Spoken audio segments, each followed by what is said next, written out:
Hello and welcome to Public Conscience, the anti-corruption program produced by the Progressive Impact Organization for Community Development, PRIMOG. I am Chidozie Ogbonnaya with Esther Bassett. Thanks for joining us. The spelling of PRIMOG is PRIMORG. On Public Conscience, we seek to evolve a corruption-free society by drawing government and citizens' attention to corruption reports and issues for prompt democratic actions against them. We also promote integrity by amplifying rare cases of the display of honesty by public and private individuals. We appreciate the MacArthur Foundation for supporting the production of this program. On today's program, the focus is on the health impact of gas flaring, which has been on for decades across the Niger Delta communities, accounting for health hazard, deaths, and economic losses. This is a very serious health emergency. According to an investigative report published recently by Human Angle Media, the people of Obricom and Ebema communities of Rivers State are suffering respiratory problems, skin rashes, eye irritations, among others. This is despite the recent introduction of laws and regulations to address environmental and social issues stemming from excessive flaring. Well, according to a 2023 Global Gas Flaring Tracker report by the World Bank, Nigeria, alongside Russia, Iran, Iraq, and the United States, Venezuela, Algeria, Libya, and Mexico are responsible for 75% of global gas flaring. Besides the health problems Nigerians living in oil-producing communities face due to gas flaring, Nigeria continues to suffer losses as companies operating in the petroleum industry fled at least 241.1 million standard cubic feet of gas in 2023, amounting to a loss of 843 billion naira potential revenue, according to the National Oil Spill Detection and Response Agency, NOSDRA. Flaring of natural gas is prohibited, and defaulters are liable to a fine by Section 104, subsection 1 of the Petroleum Industry Act. And let me also inform you that the Federal Ministry of Finance is currently holding a one-day sensitization workshop on implementation of whistleblower policy in Nigeria. Issues, challenges, and way forward of whistleblower policy are up for discussion this morning. And just to let you also know that over the years, since the inception of whistleblower policy in Nigeria in 2016, PRIMOG has remained persistent in advocating for optimal use of whistleblowing to fight corruption in Nigeria and strengthening of the existing policy with a law. We will keep tabs and keep you informed on the development from this event. But let's get back to our discussion on the gas flaring issues in Nigeria. Today's program will draw the attention of the Nigerian government to the persistent health challenges stemming from gas flaring in Obricom and Eboma communities of Rivers State and across the Niger Delta region. For you out there, have you lived in a community where gas is flared before? Feel free to share your experience today when we open up the phone lines. Why do you think gas flaring continues to be a popular practice in Nigeria despite the health problems it comes with? Do you think there's enough political will to stop gas flaring in a country, or do you think in a country like ours, or is corruption to be blamed for Nigerian government's inability to stop flaring of gas over the years? How can we break this curse? Well, I'll be ready to join us through phone and text messages during this conversation. The WhatsApp phone line to send your message 09022656167. That is 09022656167. Please indicate your name and your location when sending your message. This number is for messages only. Please begin to send your messages as soon as possible to 09022656167. That is 09022656167. We will give out the phone numbers to call shortly. If you just joined us, the focus is on the health impact of gas flaring in Nigeria, as a recent investigative report published by the Human Angle Media exposed how people of Obricom and Egbema communities of Rivers State are suffering from respiratory problems, skin rashes, eye irritation, and possibly death. This is regardless of our laws and commitments of the government to reduce the dangerous practice. The nation is also losing billions of naira as a result of decades of gas flaring. And we invited the Honorable Minister of Petroleum Resources, Gas, Ekpo, to join us this morning, but we look forward to having him join us, or a representative of the ministry. But joining us in the studio is someone who knows about the issue in and out and knows all the nook and crannies of Niger Delta. I have the executive producer of Inside the Niger Delta, Mamoudou Akuga, joining me. Thank you very much for having me, and to our listeners out there, good morning. Thank you so much for being here. And we also been joined on the phone right now by Abdul Wahid Sofiulahi, who is a journalist, investigative journalist that did the story. He will be telling us more about the investigation. Good morning, and thank you for joining us, Abdul Wahid. All right, let's jump straight to it. Give us an overview of your report and why you deemed this investigation important. Okay, thank you very much. Our report on gas flaring looks into the serious health problems faced by people living near gas flaring sites in Niger Delta, especially in communities like Grappling and the MacArthur State. And we all know that gas flaring, when gas from extraction is turned off, releasing out harmful pollutants into the air.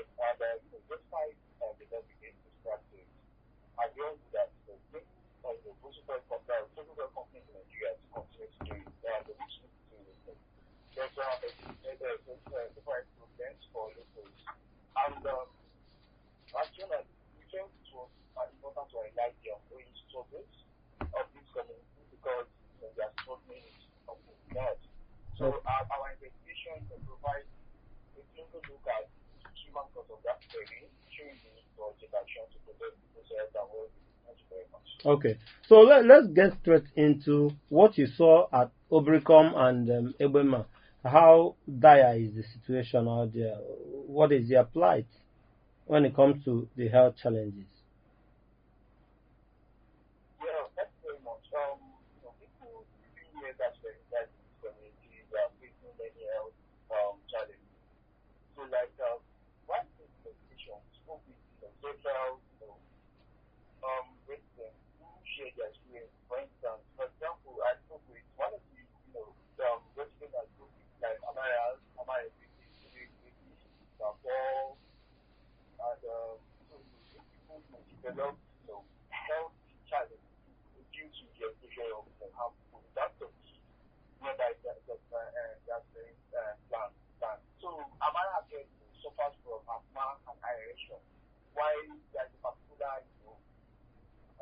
that job,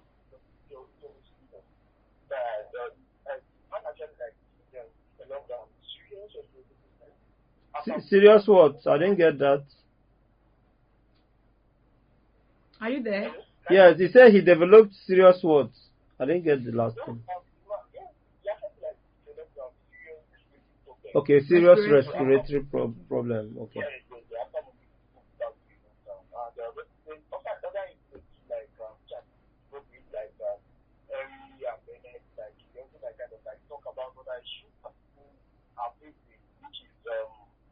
They complain that the gas flaring actually damage their roots and actually causing skin aeration and actually say that they are experts and they are also struggling financially to cover medical expenses. A whole lot. All right. So, following your investigation, did you engage with the appropriate government agencies? Yes, we actually reach out to government because as we all know that there are things to be done. And there are things like the petroleum industry has a 3.1, which aims to reduce gas flaring and no complaints to account. So however, the enforcement kind of weak and companies, this was companies like they have to continue flaring gas, when the county will come to them. Abdul Wahid, is there anything being done? Yeah, although some efforts have been made monitor every and also impose fines on footwear companies, but the impact part of it, and I might want to episode there. So the communities also like doing environmental issues, like the complaint that their water is being contaminated, and also the complaint of corrupting, and also the damaged property, that the complaint about their property being damaged. Like for instance, like I said that some residents actually like complain that their the gas plant is actually like actually affecting them. So I know there is actually lack of support and compensation from these people. Okay. And they are often invested by the government and the political sector. So to this regard, to the environmental regard, is there anything being done to caution the effect? Like presently, there is no anything being done on that. So as far as when I just like to travel down to this community, that they are getting their gas companies are like companies getting gas. If you are aware, I think last year, there has been some law, and that saying that actually like something that indicates that actually kind of like number of gas that those two companies can generate. Well, Also, the so that if you play more than these numbers, it finds most of them, but then you can see like we don't have not had so well, compare that those two companies, maybe there's one particular two company don't get accountable. okay. Because as far as the concerned, it says they have effort to make sure that effort like the effort number of jobs Well,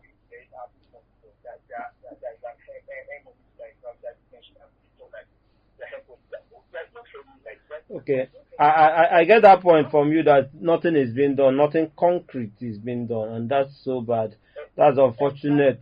As we wind up this conversation, this chat, what should the government be doing as we wrap up now? And what more will you be doing on this for this report? Because it's out there, but the situation remains the same. People are still suffering.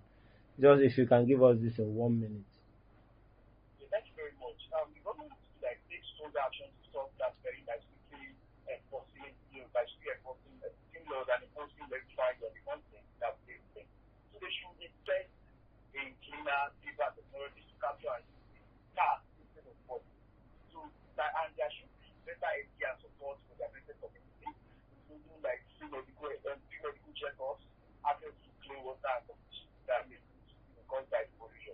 So the government should like kind of like the government should support this community through decision making process and ensure their voices are heard and that they are being to concerning the more than about the report.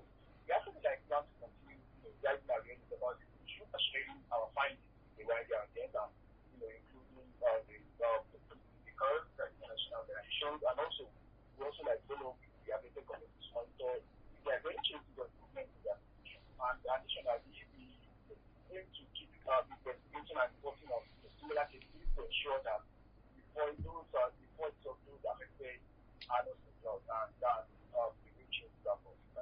We commend you for your good work out there. It's not easy, and we want to encourage you to continue doing your best. Let us continue exposing some of these issues. It's not even exposing it, putting them on the front burner so that we'll get actionable, at the attention of the government to take action against them. Thank you so much, Abdul Wahid Sofilahi, who is a journalist from River State. You investigated the gas flaring problem in Obricom and Egbema communities. Thank you for joining us this morning.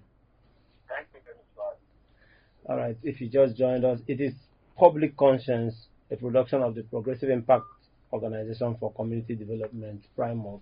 Back in the studio, I still have veteran broadcaster, executive producer of Inside the Niger Delta, Mamoda Akuba. Thank you for staying with us. Yeah, thank you very much once again. All right, and you heard a reporter who went to Obricom and Egbema communities of River State, and from what I heard, several communities are, affected by gas flaring. Let me get your quick, reaction to the gas flaring cause in that region. Well, gas flaring in the Niger Delta,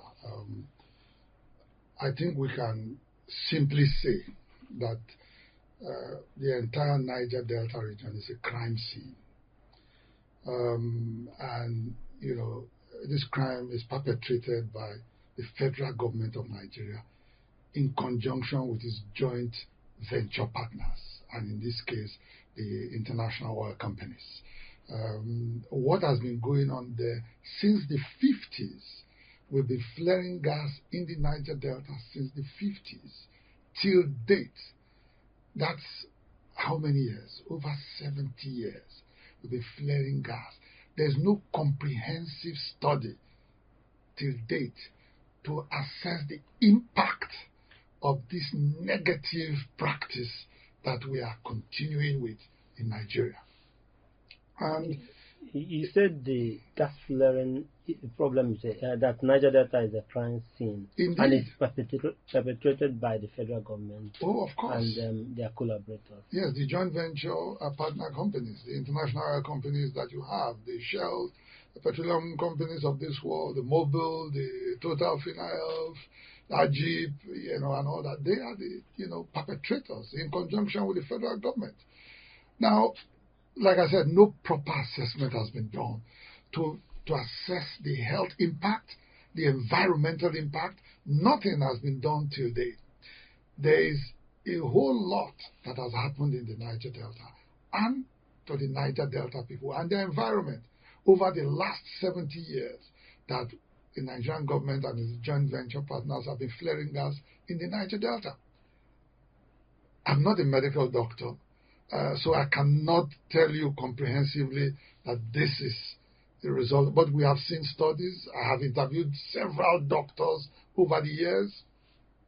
And I come from a community where in the middle of the community we have a gas flaring site. There's a Roni station in my community. In the middle of my community, we have a gas flaring site there, which for so many years, was way up in the community, and we had to fight and fight and fight because there was simply no nightlife or night time in the community. Yeah, so at 2 a.m. in the morning, I can see you, you can see me. I'm not talking about the noise pollution. I'm not talking about the heat that comes from, the gas flare site. After so much, advocacy, agitation and all that, they cut the pipe, dug a crater, and, now the gas is flared in a crater. So at least, there's night now in my village, but the impact of that, if you come to my village in Delta State, it's Ibide. In Delta State, it's an oil-producing community. There is no fat person. Why? Simply because of what has been going on there for years. There is no fat person. I repeat, you can go to my village if you want to check it out first. If you see a fat person in my village, he came for a funeral, he came for a traditional marriage, or he came for visiting of his family members. This is interesting. There is no fat person in my village. This is interesting, but the real issue I'm even looking at is that if gas flaring has this serious health issues around it, and over the years it has continued and is still on, why are we not doing anything? Why is the government unable to, nip it to the board, and even with the PIA coming on board? Yes, the government has not been, like I said earlier on, the federal government and its joint venture partners, they are the ones who profit from the business. You know what oil exploration has done? We are a mono economy. You know that. Yes. We depend largely on crude oil and all that. And this gas flaring is a part of the production of crude oil, a cheaper aspect of producing, which takes place in the flare sites. Now, the federal government between 1969 and 2020, they've missed 10 end gas flaring dates. 10. And now we are all looking up to 2030, like every other part. They are going to COP29 in Azerbaijan in November again to sit down and talk.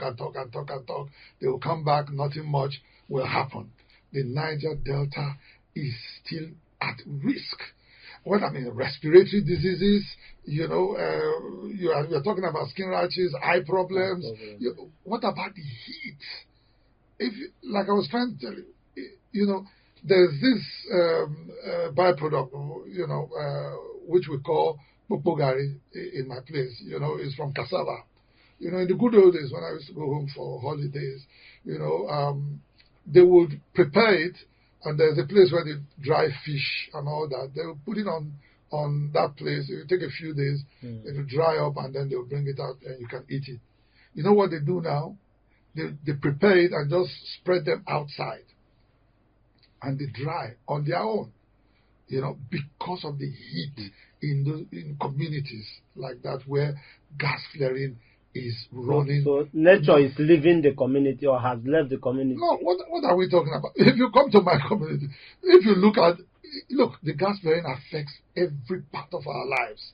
The health hazards, the people are dying. There are more cancers now than before. There are even fertility problems with women and things that you don't see in the villages in the past. Fertility issues were more in the cities. But if you come to the villages now, you see they have fertility issues over there.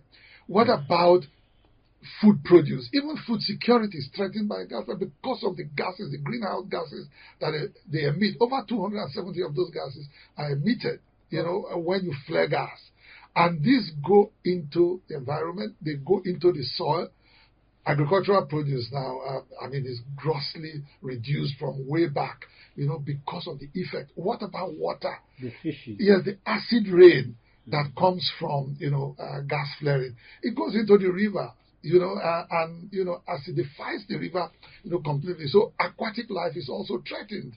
Now when fishermen go out these days, they come back, they tell you, no fish. We can't get anything. They come back with very little, fishes and all that. And what about the health status of the fish they catch? So it is just in every facet of our life. Even when you build your house now, look at the roof. It's all heavy corrosion. You put your roof there, you will have to change it after 4 or 5 years because of the gases that drop on it and the acid rain and all that. So now, the federal government puts a penalty of about $2 for 1,000 standard cubic feet of gas flare. The companies will accept that. It is better for them. It's cheaper. Now, there are developed countries in Europe where gas flaring is completely outlawed. If you produce associated gas, like we do here, you will, if you do not want to use it to produce power or some other thing, you will have to re-inject it. It's called gas re-injection. Re-inject it into the ground for generations that are coming to be able to use it much later. Okay. Yes, Nigeria has not thought about that.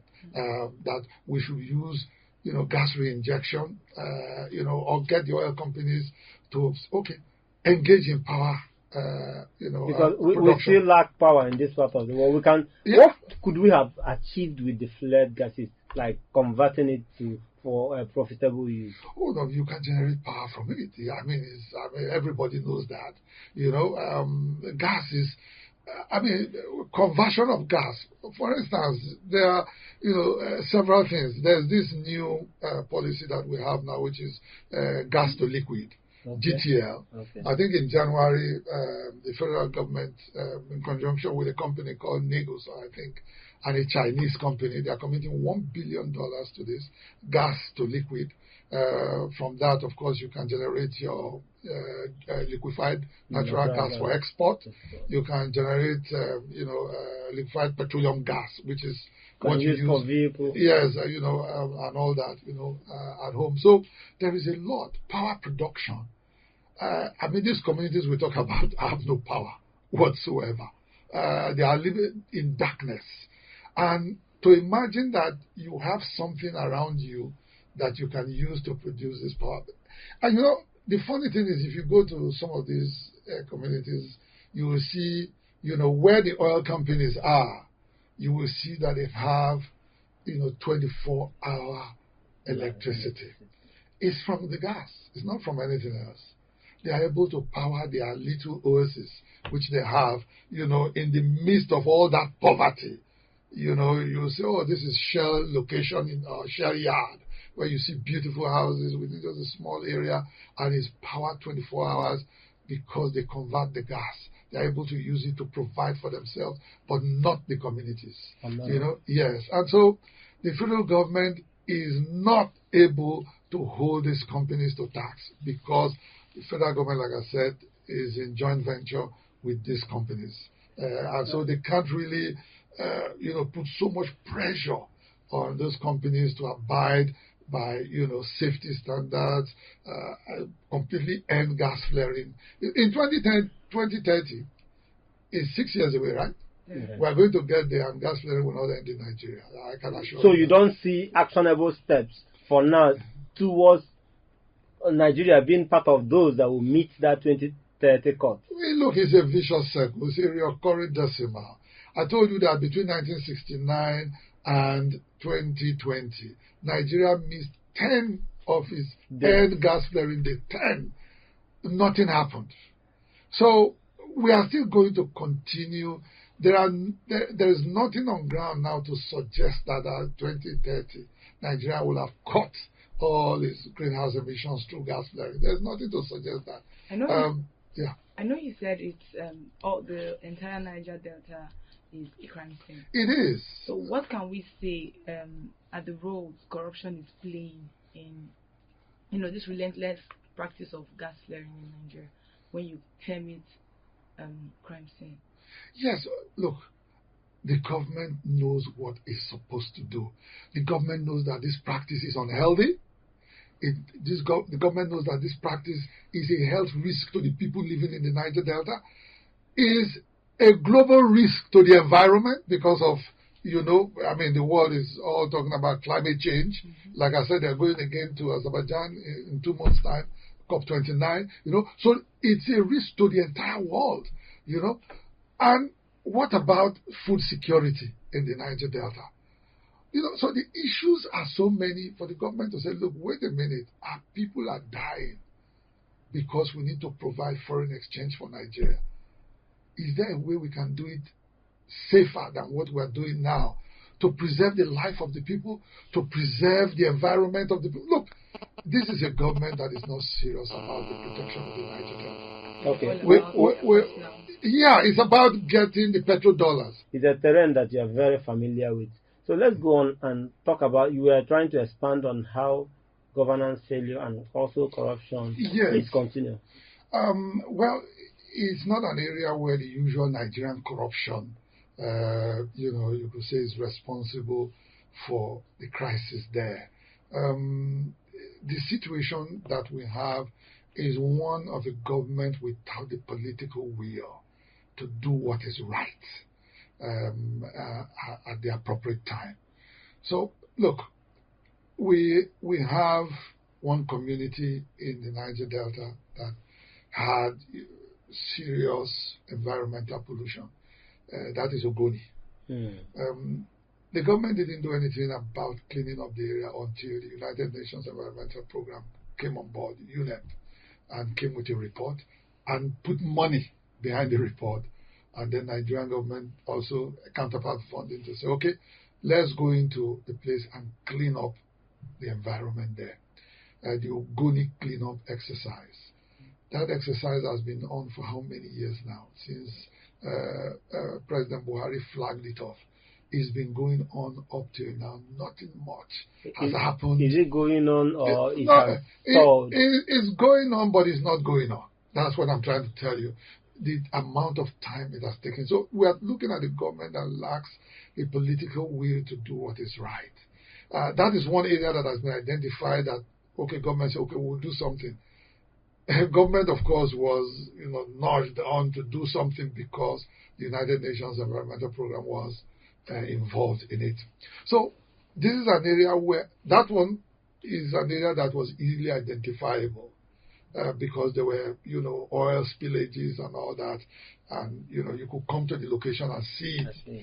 Now, gas flaring is a little bit invisible, and the harm it causes is also a little bit invisible, because when you flare the gas, the associated impact on it is not immediately seen. And it Yes, gradually comes down the, on the people. exactly. The one that you can feel are the people who live close to flare sites, the noise pollution, and then the heat that it generates. But apart from that, you really cannot see the impact. People who breathe in, who develop respiratory problems from the, methane and all the gases that are emitted from it, is not something that is visible. You have to go to a hospital, get into, all those, yes, and, with machines, and be able to say, look, your respiratory tract is completely compromised, and all that. So it's not something that is visible. So what I'm trying to explain to you is that even the pollution and the despoilation of the environment that is visible, the government has not been able to take some serious action about it. What is wrong with our PIA? The Act in 104, Section 104, yes, it stipulates that this is a crime. Defaulters will pay. Though you say the money to be paid is infinitesimal for those people. Feed, really. So how do we move forward with that law? And let me say something else. Because I've attended hearing at the National Assembly, where oil companies were called. Some of them were owing penalties for upwards of 11, 12 years that they have not paid. So even though the money is so infinitesimal, chicken feed to these oil companies, they don't even pay it regularly. And when they pay this money, does the federal government put back the money into the communities where the gas flaring is affecting the people? The answer is no. The federal government still keeps the whole money, and the people in the Niger Delta who are directly impacted negatively by this practice do not see a dime of that money. How much more injustice can you met on the people? That is why I describe the Niger Delta as a crime scene. So no value for their life? That is what it represents. No value for their lives.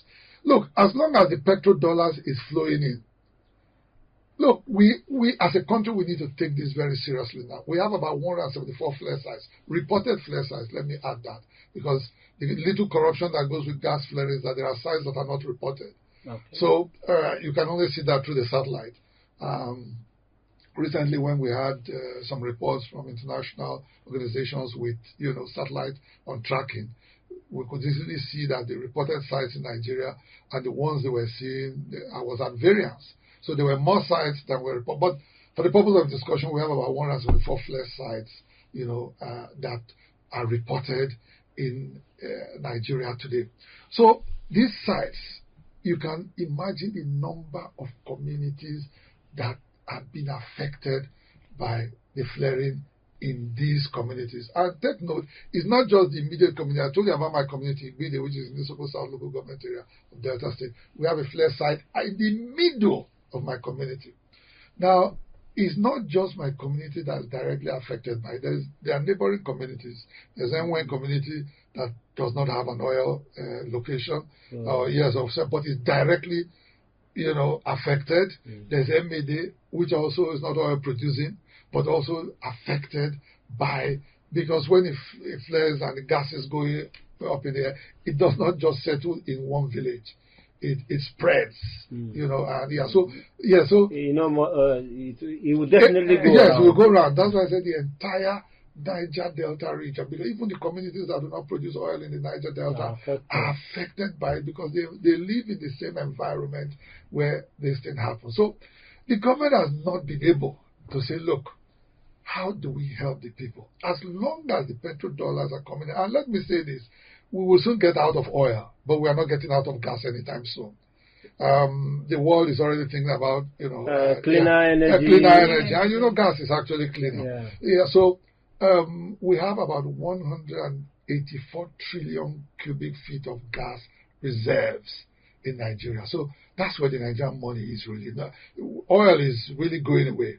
But gas, Nigeria still has a lot of gas left. So we need to immediately come to terms with our situation, and the government needs to brace up. We must commend President Tinubu. In January, like I told you, already thinking about converting the gas. So there's $1 billion that's been committed to it with a Chinese company and a Nigerian company in conjunction with the federal government, how to convert gas flaring. All this is supposed to help reduce gas flaring. So at least the president knows that there's a problem. He's trying to address it. And just to touch on, because you mentioned President Tinubu, President Tinubu happened to be the Minister for Petroleum. Yes, we don't. It's a tradition. Yes, it's a Nigerian tradition. So, and he has other people under him working for him in that ministry. Yes. But the main thing is this: if you are to advise Mr. President, looking at the dangers of gas flaring and the pace at which they are trying to put something on ground, what would be your advice? Because the truth of the matter is that we are in dire straits, the people of Niger Delta. Yes, we are indeed in dire straits, and help cannot come soon enough. You sound pessimistic.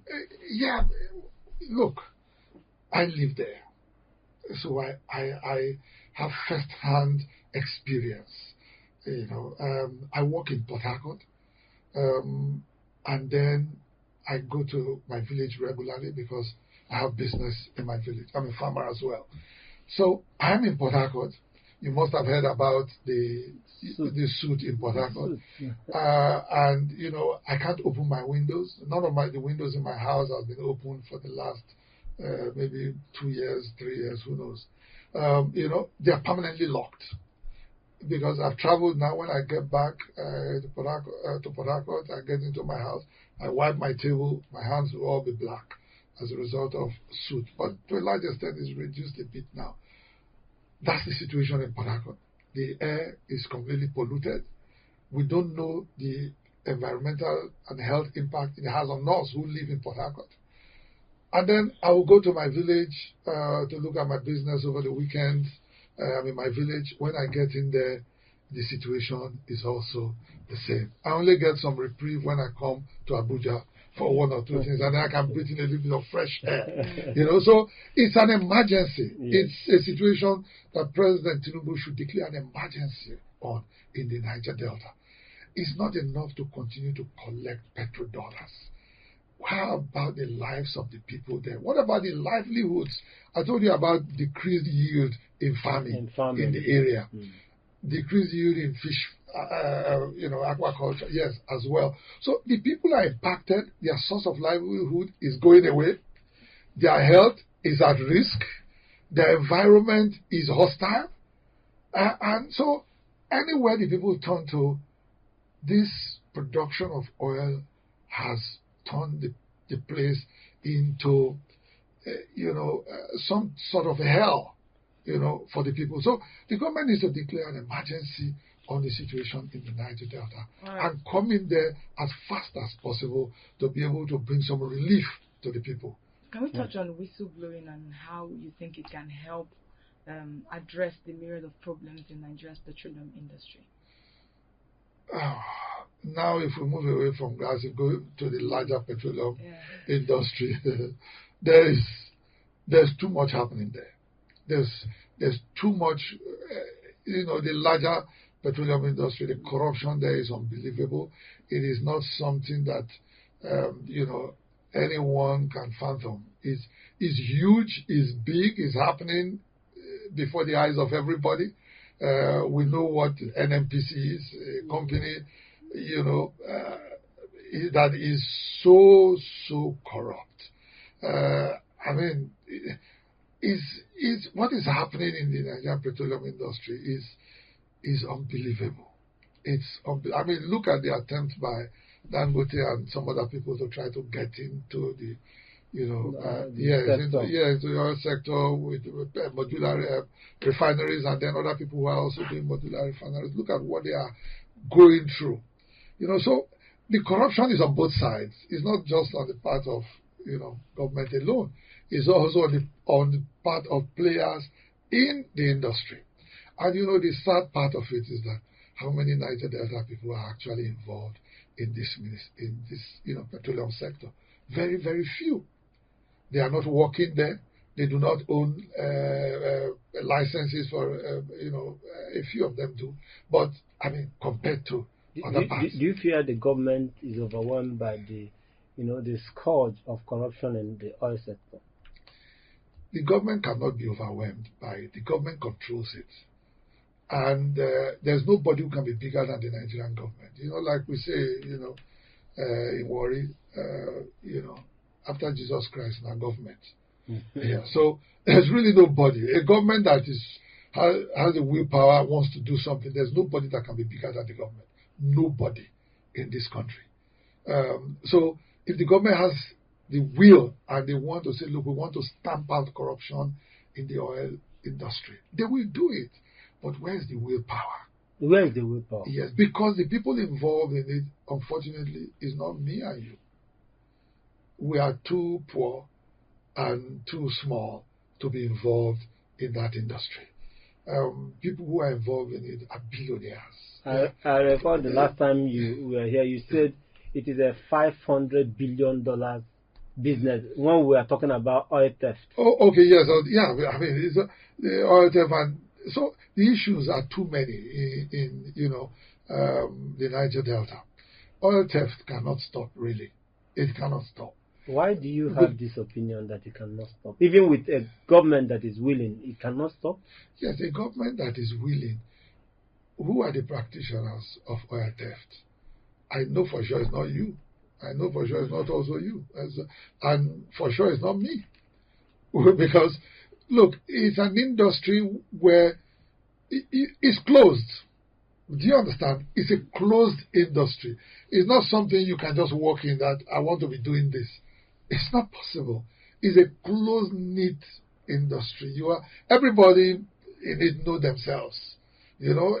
So to do it, to get into oil theft, you have to have the army with you. You have to have the navy with you. You have to have NNPC with you. And then you have to have the federal government with you.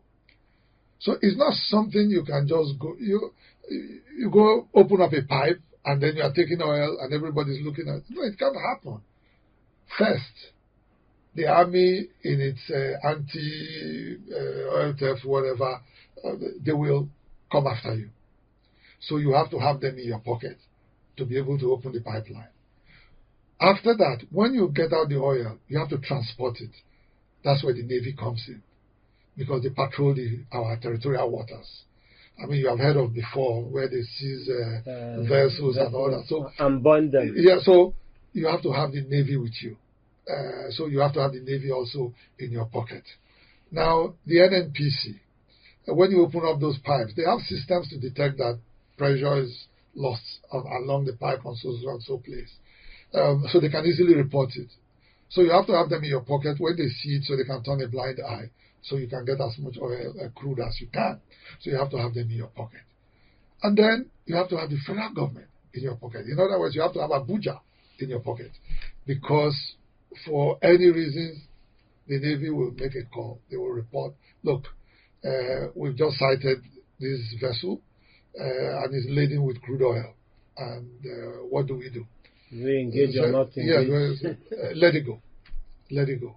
Okay? So we have seen vessels with Nigerian crude captured in Equatorial Guinea.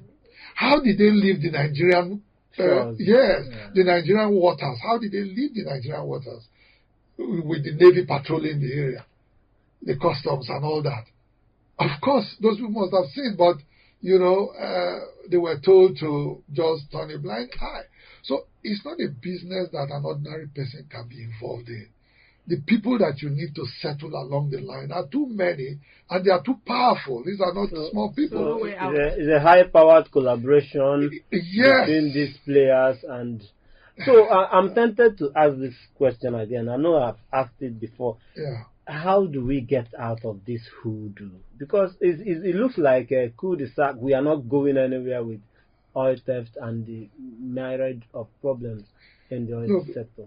For me, I'll have multiple solutions to it. Please, before we wrap up, if you can get that in 1 minute. Okay, multiple solutions. One, the modular refineries in the Niger Delta, legalize them. Because some of these, the little amount that is stolen from the pipelines by allegations, a lot of by military people, because you can't take it without the military. Yeah, so they sell to these boys who do local refining of petroleum products. So legalize it so that they don't have to bribe, they don't have to pay money to these military people who watch over our pipeline. Legalize it. Let them pay that money to the federal government and let them pay tax in whatever they are refining. Just make it cleaner, better, more environmentally friendly, and then that will reduce that. They are using, some private security companies now to try to help. They are helping, but how much of it? Look, the other day, Tom Polo's company, Tantita, said they discovered an illegal crude oil line that has been existing for about 9 years.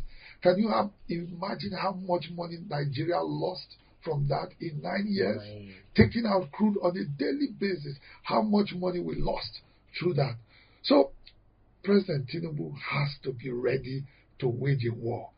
Any government that comes in and says they want to stop it, that must be the priority of that government.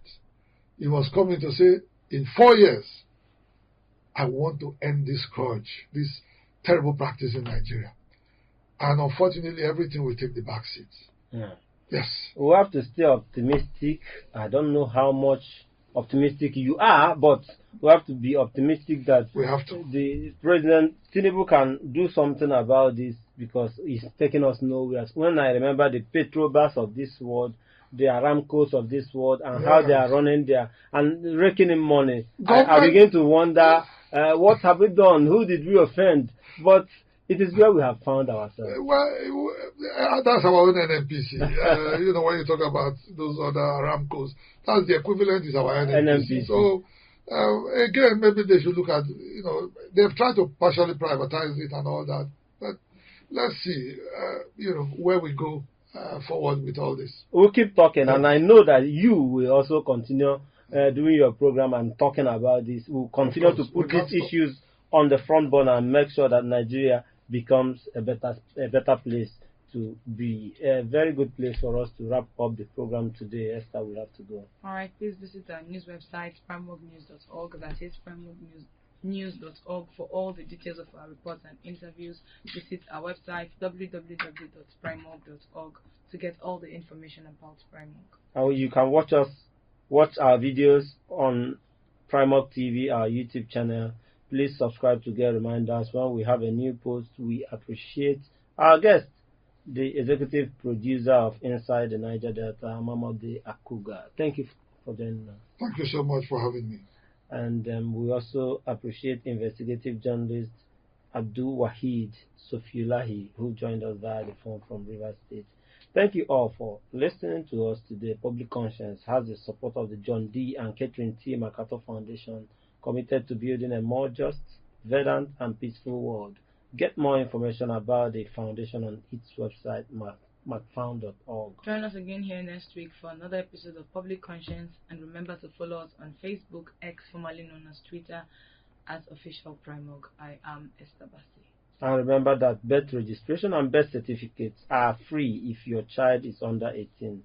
Help stop the corruption in birth registration and do not pay for birth certificates. Also remember that you can give us information or hint about corrupt acts through our phone at 090-2265-6167 or info@primorg.org. I am Chidozie Obonnaya. God bless Nigeria.